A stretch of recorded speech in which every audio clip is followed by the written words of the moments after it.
Welcome viewer, I am Murugan S. This video tutorial describes how to turn off caps lock's notification on screen in Dell laptop.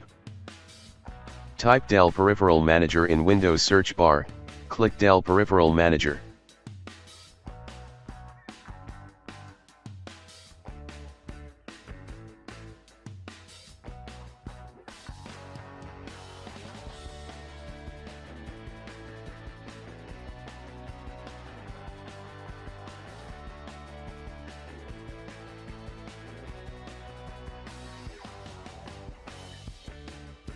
Click Settings icon, uncheck Enable Lock Key Notifications, click Close.